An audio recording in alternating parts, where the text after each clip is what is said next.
Trigger stays. This is a requested video on these trigger stays. I mentioned them previously in my EDC video, and I was asked to do a video just on these. So if you haven't, you're not familiar with it, if you haven't heard of them, a trigger stay is just what you see here. It's like this little rubber spool. This is made by Garrison Grip, and this little rubber spool just sits behind, the trigger in the trigger guard. And the reason you want something like this is there's a fair number of people who just take a loaded gun and slide it in their pocket. And sometimes the trigger gets pulled. There's some people who, so that's a mistake right off the bat.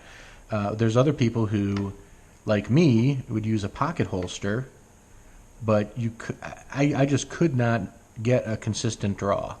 So pockets, plus the pocket holsters, they're supposed to break up the pattern or whatever, but they just added to the width of the gun, so they made it more pronounced, I felt.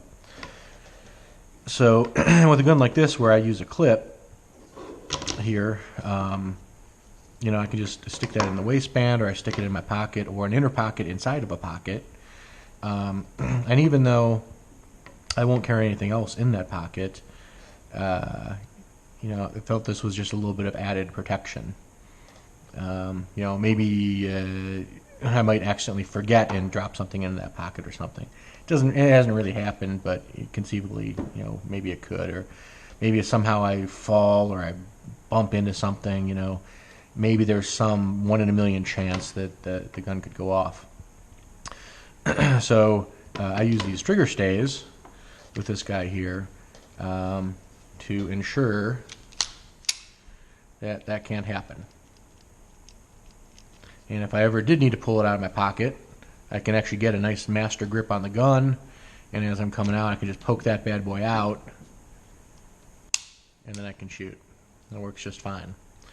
So that little rubber grip just went flying. I won't find it for this video, but I've got another one here.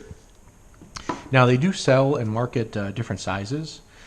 So I got some for the LCP, and then I got some for the LCR here. Now, even though I bought separate packages, as far as I can tell, these are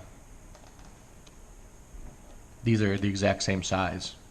So my recommendation is, if you're going to get multiple sizes for different guns, don't get them all at one time, because you'll find that maybe some of them are really the same size or close enough as it makes no difference. So, like me, I could have just made do with just this guy here. So, yeah, the trigger stays, like I said, they're simple, rubber, stick it in there. Now you don't have to worry about the trigger being able to be pulled. They do not fall out, and they're not as cheap as they should be, quite honestly. But they're going to last your whole life. I think I've been using these for maybe close to 4 years, perhaps.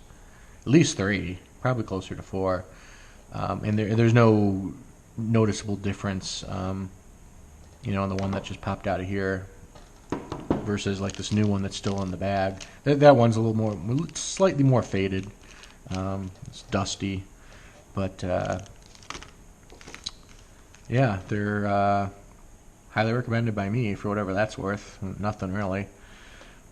But yeah, get these trigger stays. I think they're around, I don't remember, it's been so long, like I said, but I think they're around I don't know, 11, 12 bucks or something like that for like 2. And I think maybe mine were a little bit more, because I kind of insisted on this orange.